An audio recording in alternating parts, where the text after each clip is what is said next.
আজকে আমরা একটা সার্ভে নিয়ে আসছি, একটা সার্ভে করব নড়াই নদীর দুই পাশে যারা বসবাস করে তাদেরকে নিয়ে তাদের শারীরিক বিভিন্ন রকম সমস্যা আছে, কারো চর্মরোগ, কারো পেটের পীড়া, বিভিন্ন রকমের বিষয় আছে।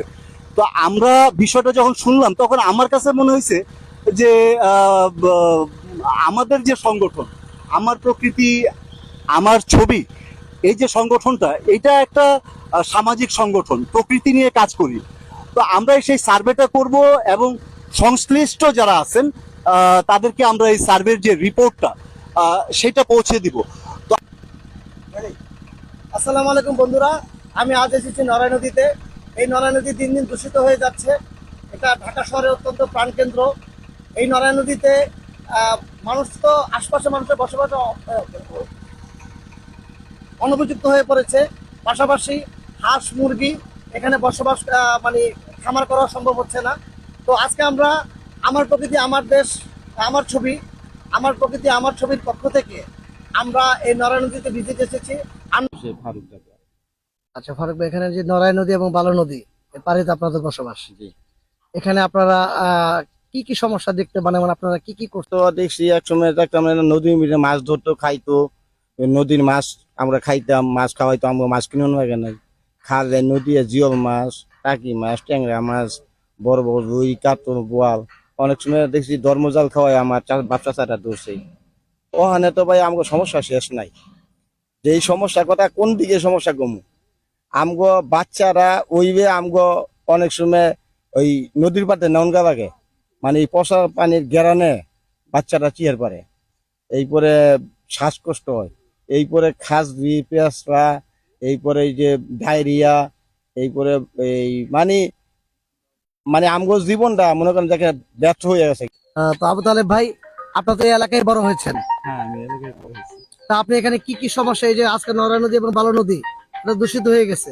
এটা দূষিত হয়ে গেছে। একসময় আমরা এটা সাঁতার কাটছি, বেশি দিন যাবত হয় না, বিগত 15 বছর যাবত এই পানিটা নষ্ট হয়ে গেছে, যার কারণে আমাদের কোনো চলাফেরার কোনো সুযোগ সুবিধা পাইতেছি না। যেই সুযোগ সুবিধা পাওয়ার কথা ছিল, এখন ভালো পানি ছিল, হঠাৎ করে নষ্ট হওয়ার পরে এখন আর ময়লা আমাদেরকে দিতেছে, এটা নিষ্কাশন হচ্ছে না। যার কারণে আমরা পানির জন্য অনেক অবহেলিত, অনেক কষ্ট করি পানির জন্য। তো ওই যে দূষিত পানির জন্য তো রোগ বালা হচ্ছে আপনাদের। হ্যাঁ, রোগবালাই হচ্ছে, চুলকানি, রাস্তা, এইসব তো সারতেছেই না। এলাকার মানুষের সবারই এই চুলকানি অতিরিক্ত বাইরে গেছে এখন এবার। তো আপনি সরকারের কাছ থেকে কি আশা করেন? আমরা চাই যে সরকার আমাদের এই পানি নিষ্কাশনের প্রস্তুতি নিয়ে আমাদেরকে সচ্ছল জীবন একটা দিক, সাধারণ মানুষ জনগণ শান্তি পাক, স্বস্তিতে পানি ব্যবহার করতে পারে, সেই ব্যবস্থা নিক সরকারের কাছে আশাবাদী। আর আমাদের এলাকায় কোনো একটা ভালো একটা হসপিটাল নাই, ক্লিনিক নাই, যার কারণে আমরা এই রুগী নিতে নিতে আমাদের ডেলিভারি রুগী নিতে নিতে আমাদের ডেলিভারি রুগী মারা যায়, কিংবা রাস্তায়। আমার চোখের দেখা, আমি ছোটবেলায় এই নদীতে মানে গোসল করতাম, মাছ ধরতাম। আমি নিজে মনে করেন যে এমন পরিষ্কার ছিল, আয়নার মতো জকজক পানি পরিষ্কার ছিল, মাছ দেখা যেত, ছিপ দিয়ে মাছ ধরতাম। তো এখন দেখেন, দেখতে দেখতে মনে করেন যে এত বছর পার হলো, এখন এমন একটা অবস্থা, আমরা পানিতে হাত দেওয়ার মতো মানে পরিবেশ নেই। তো আমাদের এলাকার অনেক লোক, অনেকই মানে এই পানিবাহিত রোগে অনেকেই আক্রান্ত হইতেছে। আমার ছেলে, আমার মেয়ে, আমার ভাই ব্রাদার, আর বিশেষ করে বৃদ্ধ যারা আছে, বয়স্ক লোক যারা আছে, তারা তো আরো খুব ক্ষতিগ্রস্ত হইতেছে। চুলকানি, খাউজানি এবং পেঁচড়া বহুত ধরনের রোগে আক্রান্ত হচ্ছে লোকগুলি।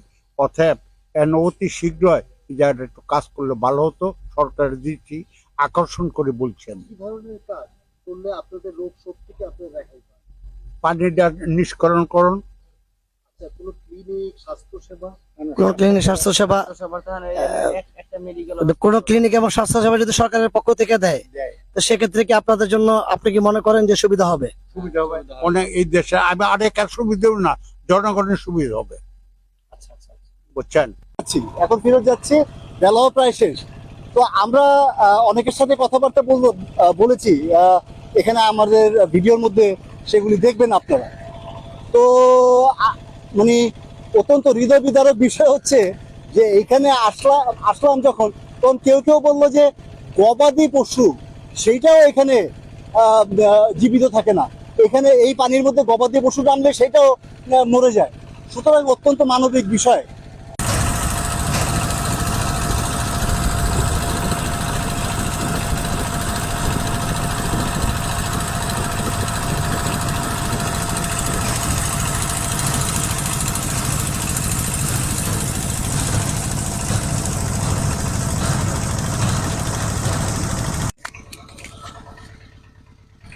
কেমন দেখা যায়?